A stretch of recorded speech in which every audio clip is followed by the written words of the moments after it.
Hello everyone, welcome to English grammar tutorial class. আজকের ক্লাসে আমরা একটি খুবই গুরুত্বপূর্ণ টপিক নিয়ে আলোচনা করতে চলেছি। সেটার নাম তোমরা অবশ্যই জেনে গেছো, প্রেসি রাইটিং। আমাদের যে কোনো বোর্ড এক্সাম হোক, সেটা মাধ্যমিক উচ্চ মাধ্যমিক হতে পারে, বা সিবিএসসি আইসিএসসি বোর্ডের এক্সাম হতে পারে, বা যে কোনো চাকরির পরীক্ষা, সেটা পিএসসির হোক, ডাব্লিউবিসিএস পরীক্ষা, পিএসসি মিসলেনিয়াস, পিএসসি ক্লার্কশিপ, বা যে কোনো পুলিশের এক্সাম, বা যে কোনো এক্সাম হতে পারে চাকরির পরীক্ষা, সেখানে আমাদের প্রেসি রাইটিং লিখতে হয়। এবারে বেশিরভাগ স্টুডেন্টদের মনে একটা কনফিউশন তৈরি হয়ে গেছে প্রেসিকে নিয়ে। কেন কনফিউশন তৈরি হয়েছে? কারণ তারা প্রেসিটাকে ভুলভাবে শিখছে। কেন ভুলভাবে শিখছে? কারণ আমাদের আগে জানতে হবে প্রেসি কী, প্রেসি কী জন্যে লেখা হয়, প্রেসি কেমনভাবে লেখা হয়, প্রেসি লেখার ক্ষেত্রে কি কি ভুল আমরা করি। এই ক্ল্যারিটি অফ থট আমাদের জানাটা দরকার। প্রথমে আমাদের ডিসকাশন হবে প্রেসি কী। প্রেসি নিয়ে যাবতীয় ডিসকাশনের পর আমরা একটা প্রেসি নিয়ে আলোচনা করব, সেটা তোমরা লাস্টে আমরা করব। কিন্তু প্রত্যেকটা মিনিট তোমরা ভালো করে দেখো, প্রেসি নিয়ে তোমাদের যাবতীয় কনফিউশন ক্লিয়ার হয়ে যাবে এবং তোমরা প্রত্যেকেই প্রেসি লিখতে পারবে। তাহলে প্রথমে জানা যাক প্রেসি কী। ডিকশনারি ওয়ার্ডের দিকে যেও না, প্রেসি কী সেটা আমাদের জানতে হবে। প্রেসি হচ্ছে কোনো একটা বিষয়ের to the point and main theme. To the point and main theme মানে কি? কোনো একটা জিনিসকে আমাদের টু দ্য পয়েন্ট বলতে হবে, তার মেন বিষয়বস্তু বলতে হবে। ধরো একটা উদাহরণ তোমাদেরকে আমি দিচ্ছি, সেটা দেখো। আমরা যে সিনেমাগুলো দেখি, সেটা সিনেমার শুটিং হতে প্রায় 1 বছর লাগে, কিন্তু আমরা সেটাকে কতক্ষণে দেখি? 2 ঘন্টা, 2.5 ঘন্টা।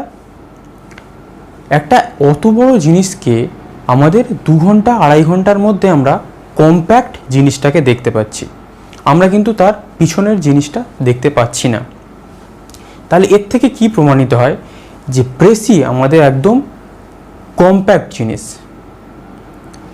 আমাদের সামনে একটা প্যাসেজ থাকবে, সেই প্যাসেজে একটা বিষয়বস্তু থাকবে, সেই বিষয়বস্তুটাকে আমাদের কম্প্যাক্ট বা সেই কম্প্যাক্টভাবে বা তার মেন বিষয়বস্তুটাকে লিখতে হবে। এই হলো প্রেসি। মনে রাখো, to the point and main theme. এইবারে প্রশ্ন হতে পারে যে প্রেসিটাকে আমরা কেন লিখতে পারি না। প্রেসির রুলসে আমরা যাব, আগে আমরা প্রেসি কেন লিখতে পারি না সেটা জানাটা খুবই ইম্পর্টেন্ট। প্রেসি আমরা 3-4টে কারণে লিখতে পারি না। 1, clarity of thought. What is it? We don't have clarity of thought while we are reading the passage. যখন আমরা প্যাসেজটাকে পড়ছি, আমাদের একটা ক্ল্যারিটি অফ থট, মানে ওই যে জিনিসটাকে আমরা পড়ছি ওটা আমরা ভালোভাবে বুঝতে পারি না, আমাদের একটা ক্ল্যারিটি অফ থট তৈরি হয় না। ক্লিয়ার কেন হয় না? মনে হতে পারে এ ভালো স্টুডেন্ট তাই জন্য ও ভালো পাচ্ছে, ও খারাপ স্টুডেন্ট তাই জন্য ও পাচ্ছে না। না, ক্ল্যারিটি অফ থট 2টো কারণে আসে না। 1, আমরা প্যাসেজটাকে অ্যাটেন্টিভলি পড়ি না, আমরা যথাযথ অ্যাটেনশান দিই না। তাহলে কি? আমরা মনোযোগ সহকারে প্যাসেজটাকে পড়ি না। দ্বিতীয়ত কি? প্যাসেজটাকে আমরা পড়লেও তার মেন বিষয়বস্তুটাকে আমরা নির্ধারণ করতে পারি না। কেন পারি না? কারণ প্র্যাকটিসের অভাব। তাহলে বুঝতে পারলে, এই 2টো কারণে আমরা পারি না। তাহলে আমাদের কি করতে হবে প্রেসি লিখতে গেলে? প্রেসি লিখতে গেলে প্রথম আমাদের কাজ হবে প্যাসেজটাকে খুব নিখুঁতভাবে মনোযোগ সহকারে পড়া। একবার না বুঝতে পারলে দ্বিতীয়বার পড়া। কিন্তু বিভিন্ন পরীক্ষায় টাইম খুব কম থাকে, তার জন্য তোমাদের কি করতে হবে? Practice, practice and practice. যত বেশি তোমরা প্র্যাকটিস করবে, তত তোমরা ভালো প্রেসি লিখতে পারবে। এবারে দ্বিতীয়ত কি? প্যাসেজ যদি আমরা বুঝতে না পারি, সেটা আমরা কি করব? প্যাসেজ বুঝতে না পারলে প্রেসি লেখা সম্ভব নয়, এটা মাথায় ভালো করে ঢুকিয়ে রাখো। যদি তুমি প্যাসেজ বুঝতে না পারো, শুধু তুমি কেন, যেই হোক, সে ভালো স্টুডেন্ট হোক আর খারাপ স্টুডেন্ট হোক, সে যদি প্যাসেজটাকে পড়ে বুঝতে না পারে তাহলে তার ওই প্যাসেজটার প্রেসি করা এক প্রকার অসম্ভব, এটা জেনে রাখো। তাহলে এই হচ্ছে দুটো মেন কারণ যে কারণে আমরা প্রেসি লিখতে পারি না। তাহলে প্রেসি লেখার জন্য আমরা কি করব? যারা একদমই প্রেসি লিখতে পারো না, একদমই তারা বিগিনার, তারা তোমরা কি করবে? যে কোনো একটা প্যাসেজ বই থেকে নেবে, সেটাকে তোমরা বাংলাতে ট্রান্সলেট করবে। বিভিন্ন পরীক্ষায় প্রেসির সাথে বাংলা ট্রান্সলেশনও থাকে, তোমরা বাংলাতে ট্রান্সলেট করবে। বেশি করার দরকার নেই, প্রথম যে 5টা বা 6টা তোমরা প্রেসি করছো সেটাকে বাংলা ট্রান্সলেট করবে। কেন করবে? তোমরা ওই জিনিসটাকে যদি বাংলাতে ট্রান্সলেট করো তাহলে তোমাদের একটা ক্ল্যারিটি অফ থট এসে গেল। তোমাদের ক্ল্যারিটি অফ থট এসেছে বলেই তোমরা প্যাসেজটা বুঝতে পেরেছো বলেই তোমরা কিন্তু ট্রান্সলেট করতে পারলে। তোমরা যদি বুঝতে না পারতে তাহলে কিন্তু ট্রান্সলেট করতে পারতে না। এটা যারা একদম বিগিনার তাদের জন্য বলছি। এবার তোমাদের মনে হতে পারে তাহলে আমরা প্রেসিটাকে কী রুলস অনুযায়ী ফলো করে লিখব, সেটা সবারই প্রশ্ন, আমি বুঝতে পারছি, কিন্তু আমাদের কিছু ক্ল্যারিটি অফ থট ক্লিয়ার করা দরকার। কারণ আমরা কি শিখছি? প্রেসি। কারণ আমাদের প্রেসি সম্বন্ধেই যদি ক্ল্যারিটি অফ থট না থাকে তাহলে আমরা প্রেসিটাকে লিখব কী করে? কারণ প্রেসিটা আমাদের ক্ল্যারিটি অফ থটটাকেই টেস্ট করছে, আমরা কত ভালো একটা প্যাসেজকে বুঝতে পারছি সেটাই আমাদের টেস্ট করছে প্রেসি। কারণ একটা বড় জিনিসকে তোমরা যত ছোটোভাবে কম্প্যাক্টভাবে লিখতে পারবে, বোঝাতে পারবে, তবেই তোমাদের ব্রেন বলে গণ্য হবে। ব্রেন দু প্রকার, ট্রেন্ড আর আনট্রেন্ড। যেটা ট্রেন্ড ব্রেন সেটা কি? সেটা হচ্ছে তুমি ওই প্রেসিটাকে বা প্যাসেজটাকে পড়লে, দুবার পড়ে তার একটা বিষয়বস্তু নিজের মতো করে চিন্তা করে নিলে যে এই বিষয়বস্তুর ওপরে প্যাসেজটা লেখা আছে, এবং তুমি সেটাকে 1/3 যেটা আমরা লিখে থাকি সেই অনুযায়ী প্রেসিটাকে ছোট্ট করে লিখে দিলে। আর আনট্রেন্ড ব্রেন কি? সেই ব্রেন যেটা ওই প্যাসেজটাকে বারবার পড়েও বুঝতে পারছে না, কনফিউশন হয়ে যাচ্ছে কি লিখতে হবে। তাহলে এই হচ্ছে দু প্রকারের ব্রেন। তাহলে এবারে মেন প্রেসিতে আমরা কি লিখবো, কি ফলো করব, আসা যাক সেটাতে। এখানে আমি তোমাদের একটা নোট দিয়ে দেবো, তোমরা স্ক্রিনশট নিয়ে নেবে, কিন্তু আমি পরপর বলে যাচ্ছি, তোমরা সেটা ভালো করে বোঝো। ফার্স্ট যেটা আমি বললাম, অ্যাটেন্টিভলি প্যাসেজটাকে পড়ো, একবার না পারলে দুবার পড়ো। যেখানে পরীক্ষায় টাইম কম তার জন্য প্র্যাকটিস করো। ক্লিয়ার? একবার না বুঝতে পারলে দুবার পড়ো, বেশি টাইম নেওয়ার দরকার নেই। প্রথম টাইম লাগবে, কিন্তু প্র্যাকটিস করতে গেলে হয়ে যাবে। দ্বিতীয়ত কি?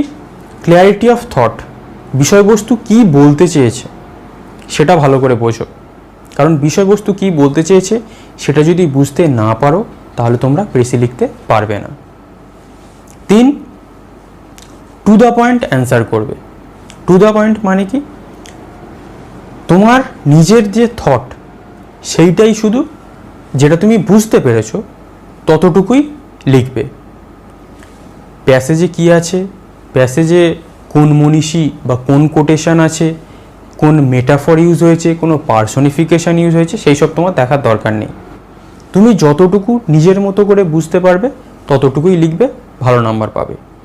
যদি তুমি প্যাসেজ থেকে সেন্টেন্স তুলে দাও নাম্বার পাবে না। ক্লিয়ার? যতটুকু বুঝতে পারবে ততটুকু নিজের মতো করে লিখবে। ক্লিয়ার? 4, 1/3। প্রত্যেক বইয়েতে দেখবে 1/3 করে মাথা খারাপ করে দেওয়া হয়েছে। অতটা তুমি এখন ভেবো না, আগে তোমার একটা ক্ল্যারিটি অফ থট আনো। প্র্যাকটিস করতে করতে দেখবে তুমি নিজে থেকেই ওটা 1/3 লিখতে পারছো। ক্লিয়ার? 4 নম্বর রুলস ক্লিয়ার। এরপরে তুমি কি ফলো করবে? এরপরে তোমার মেন লক্ষ্য হবে কোনো পার্সোনাল প্রোনাউন ইউজ করবে না। কোনো পার্সোনাল প্রোনাউন ইউজ করবে না। I, we, me, you, they, he, she এইসব ইউজ করবে না। তার পরিবর্তে কি ইউজ করবে? ওয়ান ইউজ করবে, এভরি ওয়ান ইউজ করবে, এইসব ইউজ করবে, কিন্তু কোনো পার্সোনাল প্রোনাউন ইউজ করবে না। ক্লিয়ার? তাহলে প্রেসি লিখতে গেলে কি কি, আমি এখানে একটা নোট তবুও দিয়ে দেবো। আগে মেন পয়েন্টগুলো আমি তোমাদেরকে বললাম। তাহলে প্রথম কি, ক্ল্যারিটি অফ থট, ভালো করে আমরা প্যাসেজটাকে পড়ব। 2 কি, প্যাসেজের বিষয়বস্তুটাকে আমরা ভালো করে বুঝব। 3 কি, প্যাসেজের বিষয়বস্তুটা বোঝার পর আমাদের নিজের মনে একটা ওই বিষয়বস্তু সম্পর্কে আইডিয়া তৈরি করব। 4 কি, আমরা নিজেদের ওয়ার্ডে নিজেদের মতো করে সেন্টেন্স তৈরি করে একটা ধারণা ওই বিষয়বস্তু সম্পর্কে লেখার চেষ্টা করব। এই 4টি মেন পয়েন্ট যদি তোমরা মনে রাখতে পারো তাহলে তোমরা প্রেসি খুব ভালোভাবে লিখতে পারবে। আর 2টো পয়েন্ট কি, 1, কোনো কোটেশন, কোনো সেন্টেন্স কপি করা, কোনো মেটাফোর, পার্সনিফিকেশন যেসব জিনিস থাকে সেইগুলো। কোনো আরেকটা জিনিস, প্যাসেজে অনেক সময় ইউজলেস সেন্টেন্স থাকে যেগুলোর কোনো দরকার নেই, কনফিউশন ক্রিয়েট করার থাকে, ওগুলো একদম দেখে কেটে দেবে। মেন জিনিসগুলো জাস্ট দাগ দিয়ে নেবে, তাহলেই হবে। সেই সব জিনিস সেই সব সেন্টেন্সগুলোকে বাতিল করবে, কোনো সেন্টেন্স কপি করবে না।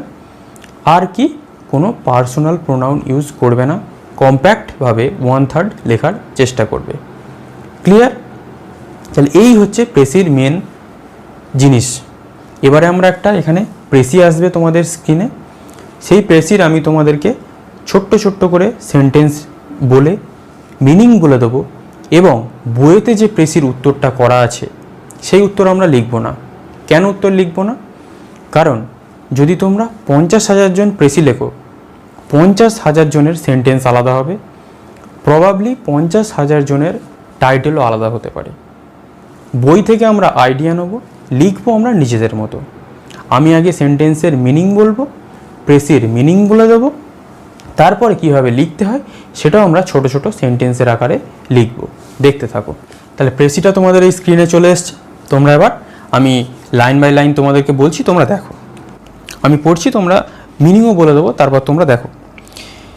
Democracy is the most difficult of all forms of government, and yet it is one to which most nations now aspire. তার মানে কি, democracy is the most difficult of all forms of government. যত সরকার আছে বা সরকার যেগুলো দেশেতে সরকার আছে তার মধ্যে সবথেকে কঠিন কোন সরকার? ডেমোক্রেটিক সরকার বা ডেমোক্রেসি। অ্যান্ড ইয়েট, এবং তবুও, it is one to which most nations now aspire. কিন্তু তবুও এটা কঠিন হওয়ার সত্ত্বেও প্রত্যেকটা নেশন বা দেশ কী চায়?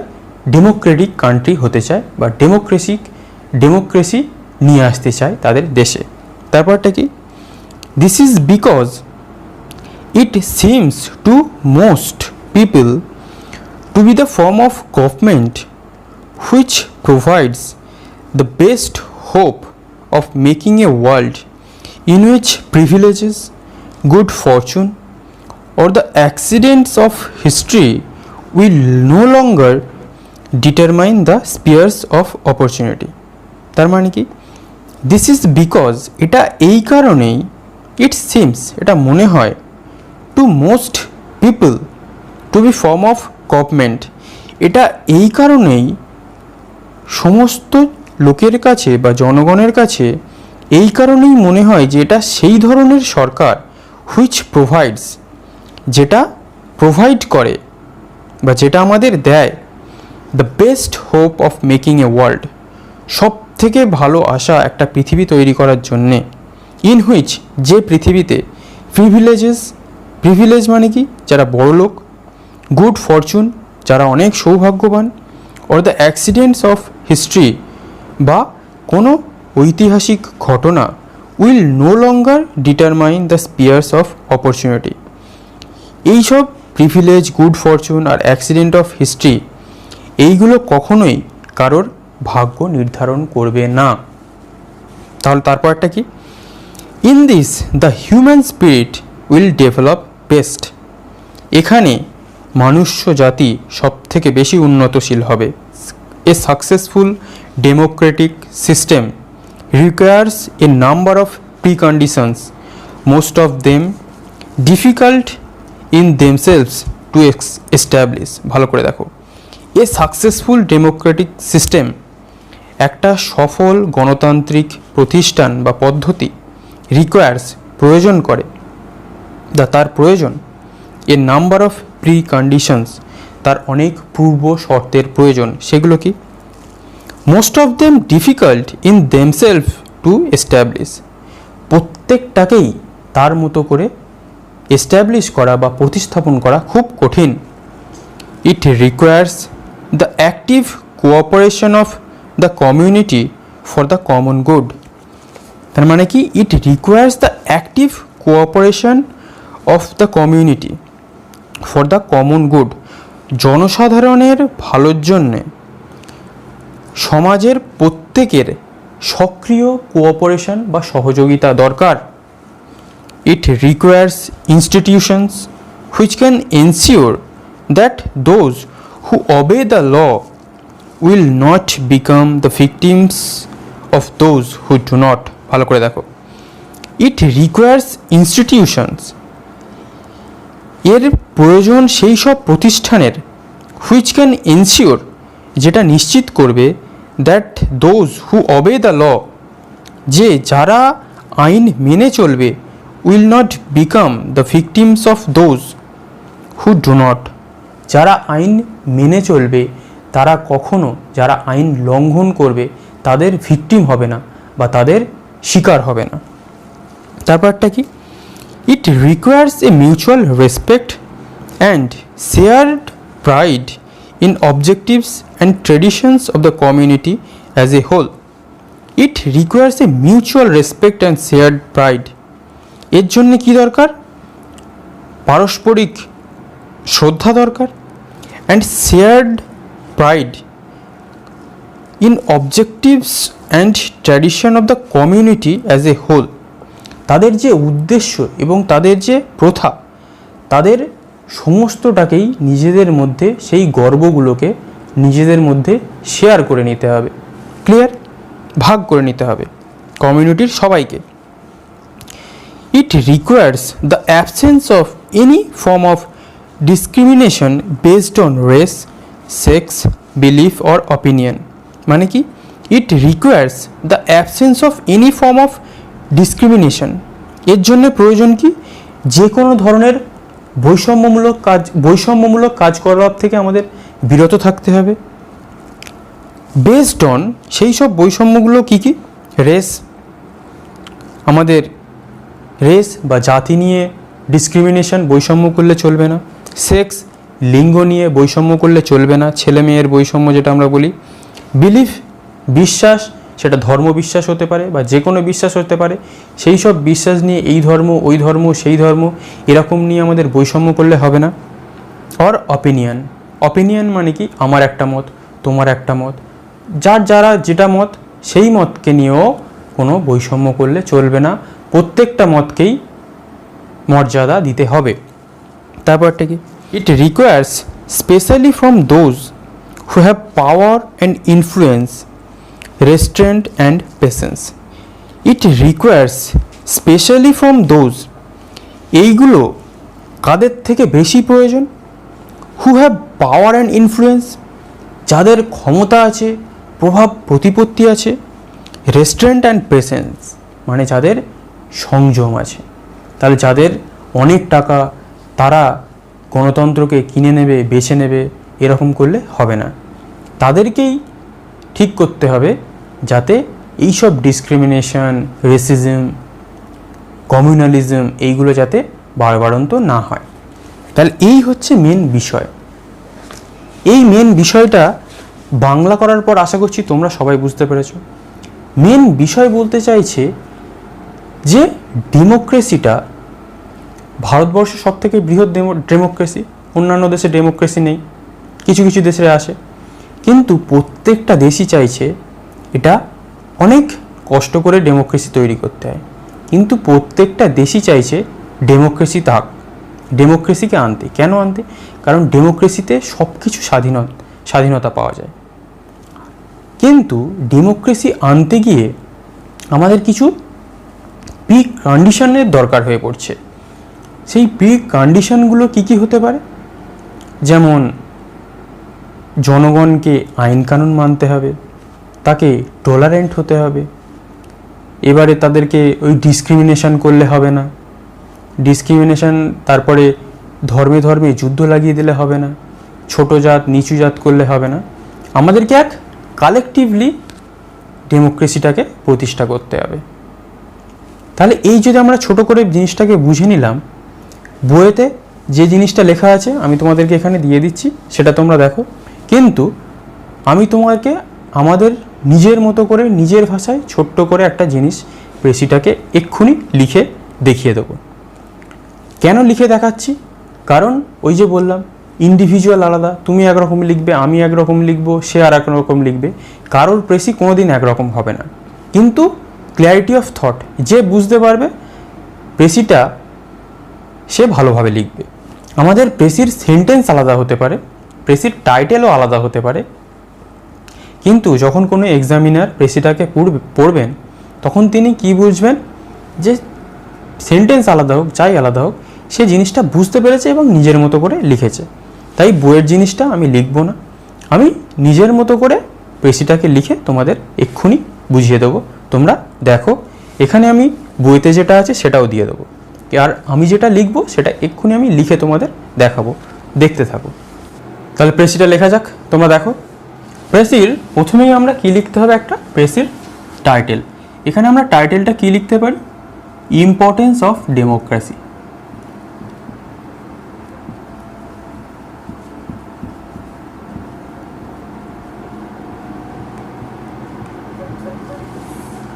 ইম্পর্টেন্স অফ ডেমোক্রেসি আমরা টাইটেল দিতে পারি।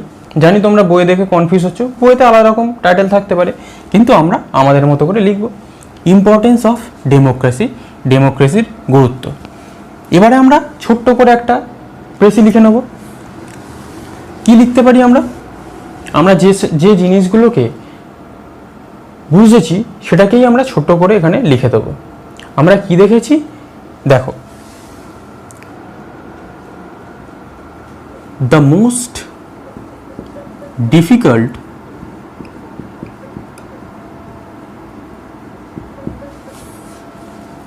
yet most desired form of government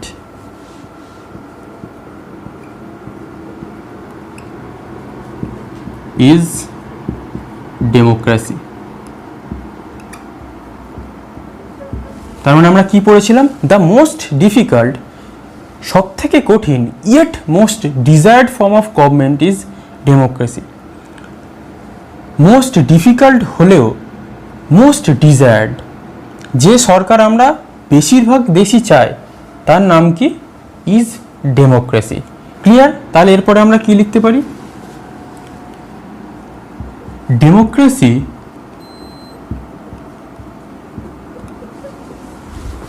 provides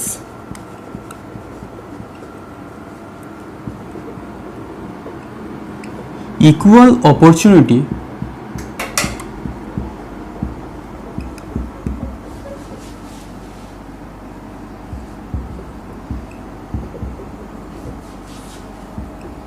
for the development of mankind। তার মানে কি? Democracy provides equal opportunity for the development of mankind. আমরা কি জানি? ডেমোক্রেসি আমাদের ভারতে কি জানি? ইকুয়ালিটির কথা আছে আমাদের প্রিয়াম্বেলে। তাহলে কি? Democracy provides equal opportunity for the development of mankind. মনুষ্য জাতির উন্নতির জন্যে ডেমোক্রেসি কি করে? ইকুয়াল অপরচুনিটি প্রোভাইড করে, মানে সবার জন্যে সমান সুযোগ প্রোভাইড করে কে? ডেমোক্রেসি। ঠিক আছে? But to make it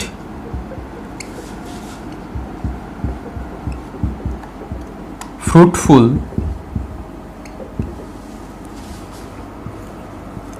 all the people must be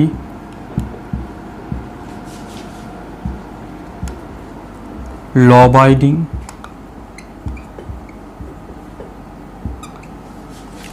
tolerant,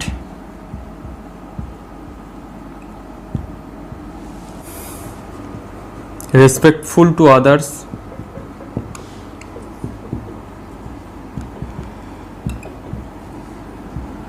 and free from any discriminations,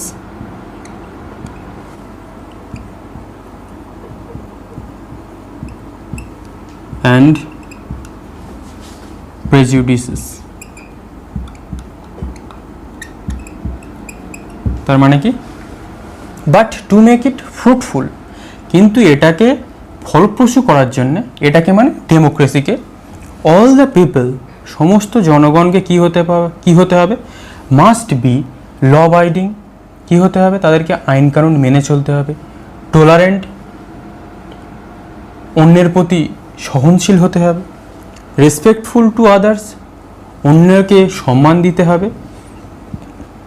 and free from any discriminations and prejudices, এবং তাদেরকে কি করতে হবে?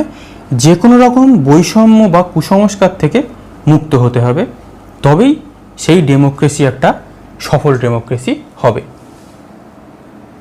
তাহলে এইটুকুই যদি আমরা ভালোভাবে বুঝতে পারি, আমাদের এইটুকু লেখাটা কোনো ব্যাপার নয়। আমি এটাকে নিজের মতো করে তোমরা আগে এটাকে স্ক্রিনশট নিয়ে নাও, ঠিক আছে? স্ক্রিনশট নিয়ে নিতে পারো। এবারে প্রশ্ন হলো, আমি এটাকে আমার নিজের মতো করে কেন তোমাদেরকে লিখে দিলাম?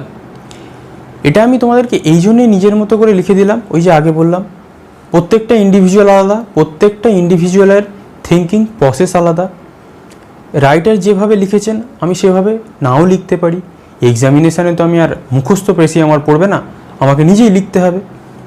ক্লিয়ার? তাই যে কোনো প্রেসি তোমরা প্রথমে যারা পারছো না তারা প্রেসিটাকে ট্রান্সলেট করে বাংলায় করো। বাংলায় করলে কি হবে? তোমাদের বিভিন্ন পরীক্ষা হবে বললাম, ওটা কাজে লেগে যাবে ট্রান্সলেশনের কাজে। আর ট্রান্সলেট করলে তোমরা ওই জিনিসটাকে ভালোভাবে বুঝতে পারবে। আর প্রেসি বুঝতে না পারলে প্রেসি তোমরা লিখতে পারবে না। তাহলে প্রেসি লেখার মূল মন্ত্র হলো ভালোভাবে বোঝা, ভালোভাবে বোঝা, ভালোভাবে বোঝা। সেইটা ভালোভাবে বোঝার জন্যে আমাদের দুটো জিনিস করতে হবে। সেটা আমি তোমাদের কি বললাম?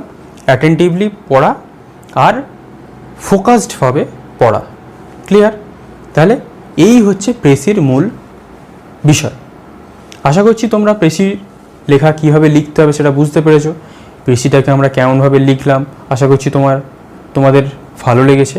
তাহলে এইভাবে তোমরা প্রেসি লিখতে থাকো। তোমরা আমাকে কমেন্ট করে জানিও তোমাদের কোনো কনফিউশন থাকলে, সেই কনফিউশন আমি ক্লিয়ার করব। কারণ প্রেসির যদি কনফিউশন ক্লিয়ার না হয় তোমরা কিন্তু প্রেসি লিখতে পারবে না। তাই তোমাদের যদি মনে হয় আমার বোঝানোয় কোনো প্রবলেম হয়ে গেছে, যে ওই জিনিসটা আমি ভালো করে বোঝাতে পারিনি, তোমরা সেটা আমাকে কমেন্ট করবে, আমি সেটা তোমাদেরকে রিপ্লাই করব যে আমার কি ফল্ট বা তোমাদের বুঝতে কি ভুল হচ্ছে। আমার কোনো ফল্ট হলে বোঝানোয় সেটাও তোমরা বলবে। কারণ স্টুডেন্টদের কনফিউশন ক্লিয়ার করাই আমার কাজ। আর স্টুডেন্টদের যদি কনফিউশন ক্লিয়ার না হয় তাহলে একটা শিক্ষকের কোনো ভূমিকাই নেই স্টুডেন্টের জীবনে। কনফিউশন ক্লিয়ার করা শিক্ষকের সবথেকে বড় কাজ। ক্লিয়ার? তাহলে তোমাদের যদি কনফিউশন থাকে তোমরা অবশ্যই আমাকে জানাবে। এরপরে তোমরা কিন্তু র্যান্ডাম প্র্যাকটিস করতে থাকো যে কোনো বই থেকে, সে যে কোনো বই হতে পারে। এটার কোনো মানে নেই যে পার্টিকুলারলি ওই বই থেকেই করতে হবে। ক্লিয়ার? তাহলে তোমরা প্র্যাকটিস করতে থাকো। আশা করছি তোমাদের ক্লাস ভালো লেগেছে। ভালো না লাগলেও কি বুঝতে পারোনি সেটাও বলো। ক্লিয়ার? তাহলে আজ এই পর্যন্তই। Thank you for watching.